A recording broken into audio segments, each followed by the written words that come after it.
আল্লামা সাঈদীর যিনি মামলার যিনি সাক্ষী, কিন্তু এমন সাক্ষী তারা রেডি করছে সাঈদীর পক্ষে সাক্ষী দেয়। আল্লাহু আকবার বলে। একটা হিন্দু লোক, তার স্পিরিট কি? বললাম ভাই আপনি কি দরকার ছিল, গভর্নমেন্ট আপনাকে এত কিছু দিত, অনেক পুরস্কার দিত, বলে যে আমি জলজান্ত, আমি এই লোকটার বিরুদ্ধে আমি কেমনে কথা বলে, আল্লাহওয়ালা মানুষ তো,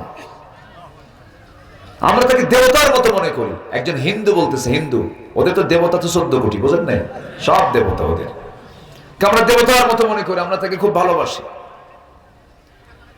সুখরঞ্জন বালির ঈমান নাই, কিন্তু তার মধ্যে সততা ছিল। আর আমার দেশের মানুষের মধ্যে কিছু ঈমান আছে কিন্তু সততা নাই।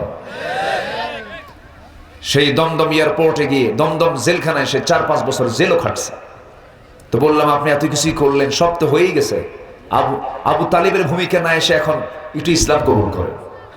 ভূমিকা ছিল আবু তালেবের মতো, কিসের মতো বলেন তো? আবু তালেব নবীর পক্ষে ছিল, কিন্তু এই কি নাই, কি নাই? সুখরঞ্জন বালি আল্লামা সাঈদীর পক্ষেই ছিল, কিন্তু কি নাই? ঈমান নাই। তাহলে বললাম যে আপনি আবু তালেব থুইয়া একটু ঈমানের দিকে আসেন, মুস্কি মুস্কি আসে, বুঝা বললাম তো। সম্মানিত ভাইয়েরা, আসুন আমরা একটু লাইনের দিকে আসি। একটা পরিবেশ পেয়েছি আমরা, সুন্দর বাংলাদেশ গড়ব। জোরে বলি ইনশাআল্লাহ, জোরে বলি ইনশাআল্লাহ। চাঁদাবাজি, সন্ত্রাসী, লুটতরাজ 16 বছর যা হয়েছে, এটা নতুন করে যেন আর না হয়। বিচ্ছিন্ন কিছু ঘটনা আমরা শুনতে পাচ্ছি, দেখতে পাচ্ছি, এগুলোর লাগাম টেনে ধরুন, নচেত দিল্লি কিন্তু একজন যে বসে আছে, একদম গাছের নাড়া দিছে গোড়ায়, একদম কোথায় যে বসে? দিল্লি। আল্লামা সাঈদীর 25 বছর আগের বক্তব্য আজকে আমলে আসছে, ঠিক কিনা বলেন? গাছের গোড়ায় নাড়া দেব, মামু বাড়ি দিল্লি গিয়ে পড়বা, পড়ে গেছে। সম্মানিত ভাইয়েরা, এজন্য আমরা দিল থেকে, মন থেকে দেশকে সাজাবো, হিংসা দূর করে, একটু ছাড় দেওয়ার মানসিকতা তৈরি করে, উদার চিত্ততা নিয়ে আমরা সবাই একতার প্ল্যাটফর্ম তৈরি করে আমরা সুন্দর বাংলাদেশ বিনির্মাণ করতে চাই। জোরে বলি ইনশাআল্লাহ, জোরে বলি ইনশাআল্লাহ। আর যদি কামড়া কামড়ি করি, ওই যে ইতিহাস আছে না নাই, বলতে ইতিহাস আছে না নাই? তাদের কিন্তু অর্থবিত্ত কম নাই, বহু ছিল। সালমান এফ রহমান টাকা পয়সা কম, শেষে দাড়ি কাটছে, ঠিক আছে না? পাজামা খুলে লুঙ্গি পরছে, পাঞ্জাবি খুইলা কি গেঞ্জি পরছে, মাথার চুল কালো বানাইছে, কিন্তু ভুল করে আবার নৌকে চড়ছে। ভুল করে আবার কোথায় চড়ছে? নৌকা। বারবার নৌকে চড়া যায়, আর নৌকা বেড়ে নেয়। শেষ পর্যন্ত আইন মন্ত্রীকে কোস্টগার্ড দেখে বলে, স্যার আপনি কি সিনস আপনি আইন মন্ত্রী চলেন, থানায় চলেন। আমি একা তো আসি না, আমি তো জামাতের সাথে আসছি। জামাতের সাথে মানে কই কই যে লোকটার মাথার চুল কালো দেখা যায়, লোকটাকে ভালো করে দেখো, ওটাই দরবেশ। কি কথা কি বুঝতেছেন? ওরা চেয়েছিল আলেমদেরকে উলঙ্গ করতে, আল্লাহ ওদেরকে নিন্দা করে ছেড়ে দিয়েছেন। আল্লাহ যাকে ধরেন তাকে ছাড়েন না, ধরে ধরে ধরে না, ধরলে আল্লাহ ছাড়েন না। একটু কান লাগাবেন। আমি যেখান থেকে কথা বলতে চাই, আমরা আদর্শ সমাজ গড়ার জন্য আমাদের আদর্শ পরিবার দরকার। আদর্শ পরিবার গড়ার জন্য আদর্শ বাপ দরকার। আদর্শ পরিবার গড়ার জন্য আদর্শ মা দরকার, ঠিক কিনা বলেন? কোন সূরা থেকে কথা বলতে চাচ্ছে বলেন তো? লোকমান। কষ্ট হচ্ছে না তো আপনাদের? আচ্ছা, আল্লাহ রাব্বুল আলামিন বলেন, وَلَقَدْ آتَيْنَا لُقْمَانَ الْحِكْمَةَ أَنِ اشْكُرْ لِلَّهِ وَمَنْ يَشْكُرْ فَإِنَّمَا يَشْكُرُ لِنَفْسِهِ وَمَنْ كَفَرَ فَإِنَّ اللَّهَ غَنِيٌّ حَمِيدٌ। জোরে বলুন আল্লাহু আকবার। আমি লোকমানকে হিকমত দিয়েছিলাম। হিকমত মানে হলো প্রজ্ঞা। সবাইকে আল্লাহ রাব্বুল আলামিন হিকমত দেন না। ওয়ামান ইউতিল হিকমাতা ফাকাদ উতিয়া খায়রান কাসীরা। আল্লাহ যাকে চান তাকেই হিকমতটা দেন। এই গুণ সবার মধ্যে আল্লাহ পাক দেন না। এই প্রজ্ঞা বিশেষ স্পেশাল কিছু বান্দাকে আল্লাহ রাব্বুল আলামিন দান করে দেন। সে লোকমানকে আল্লাহ রাব্বুল আলামিন কিছু জ্ঞান দিয়েছিলেন। তিনি অত্যন্ত মেধাবী মানুষ ছিলেন। লোকটা ছিলেন কালো। লোকটা কি ছিলেন? কালো। এলেম ছিল ভরা, খাটো মানুষ ছিলেন, চুলগুলো কোকড়ানো ছিল, দাঁতগুলো এলোমেলো ছিল, ঠোঁটগুলো মোটা ছিল, পায়ের গোড়ালিও ফাটা ছিল,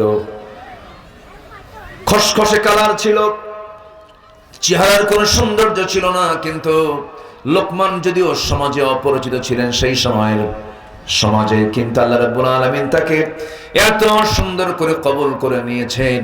কোরআনের মতো কিতাবের মধ্যে আল্লাহ রাব্বুল আলামিন তার নামে একটা সূরা নাজিল করেছেন। কি মহান ব্যক্তি তিনি! আসুন আসুন তার কিছু উপদেশ আমরা শুনবো আজকে। তিনি উপদেশ দিয়েছেন বাইরে না, তিনি ওয়াজ করেছেন বাইরে না, তিনি ওয়াজ করেছেন বাইরে না পরিবারে। তাহলে আমরা সবাই এক একজন কিন্তু বড় বক্তা। কিসের কার পরিবারে? বলেন বলেন বলেন বলেন। নিজের পরিবারে আমরা সবাই কি বড় বড় বক্তা। আমাদেরকে ওয়াজ করতে হবে আগে কোথায়? বাড়িতে, পরিবারে। সেই ওয়াজটা আমরা শিখব। এই ওয়াজটা হচ্ছে লোকমানের। কার ওয়াজ? ওয়াহুয়া ইয়াইদুহু। তিনি ওয়াজ করছেন, আল্লাহু আকবার। তিনি নসিহা করছেন সন্তানদেরকে। সূরা লোকমান আল্লাহ পাক শুরু করেছেন আগে কোরআনের সৌন্দর্য দিয়ে। সূরা বাকারা শুরুতে যেরকম আলিফ লাম মিম আসছে, এই সূরা শুরুতেও আলিফ লাম মিম এসেছে।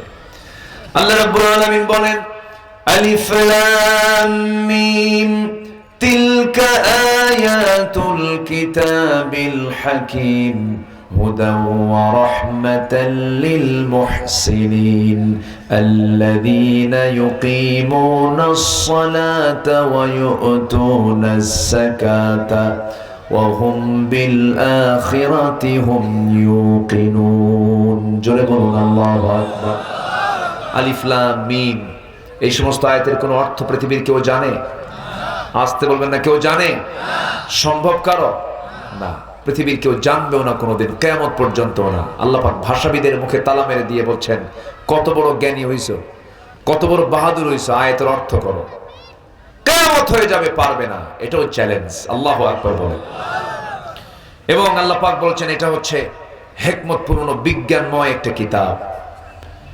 বিজ্ঞানময়, ইয়াসিন ওয়াল কুরআনিল হাকিম, বিজ্ঞানময় একটি কিতাব। সূরা ইয়াসিন আল্লাহ পাক নভমণ্ডল নিয়ে কথা বলেছেন, এই আকাশ নিয়ে কথা বলেছেন, সূর্য নিয়ে কথা বলেছেন। কোরআন যদি শুধু ধর্মীয় কিতাব হয় তা নভমণ্ডলের কথা আসবে কেন? সমুদ্র বিজ্ঞান আসবে কেন? আবহাওয়া বিজ্ঞান আসবে কেন? এমব্রায়োলজি আসবে কেন? ভ্রম তথ্য আসবে কেন? এগুলো কেন আসবে? এগুলো তো আসার কথা ছিল না। এখান থেকে প্রমাণ হয় কোরআন শুধু ধর্মীয় কিতাবের নাম নয়, কোরআন হচ্ছে সব সমস্যার সমাধান নিশ্চিত করার একটা কিতাব। জোরে বলি সুবহানাল্লাহ। একটা ল্যাবরেটরি চলতেছে না, কোরআন সামনে নিয়ে যান, ফয়সালা হয়ে যাবে। আপনি প্রশাসন চালাতে পারতেছেন না, কোরআনটাকে সামনে নিয়ে যান, অ্যাডমিনিস্ট্রেশন চলবে। আপনি সচিবালয় চালাতে পারতেছেন না, কোরআনটাকে সামনে নিয়ে যান, সচিবালয় চলে যাবে। আল্লাহু আকবার বলেন। আমার নবীর সংবিধান, আমার নবী যে রাষ্ট্র গড়েছিলেন, সে রাষ্ট্রের সংবিধান কি ছিল? বিগত সময় যারা ক্ষমতায় ছিলেন কত ধান্দাবাজি করছে দেখেন। একবার আমার কান সাক্ষী নেত্রী বললেন, এই 16 বছর যে দেশ চালাইছে, নেত্রী বললেন আগামী নির্বাচনে আমরা নির্বাচিত হলে মদিনার সনদে দেশ চালাবো। কি বলছে কিনা বলেন? কিসের সনদে? তাহলে দেখেন এরা ধর্মকে কি পুঁজি বানাইছে। দেখেন কি বলতেছে, মদিনার সনদে দেশ চালাবো। তাহলে বলেন তো, মদিনার সনদে দেশ চালানোর যে এই ওয়াদাটা করলো, তার দল কি ইসলামী দল?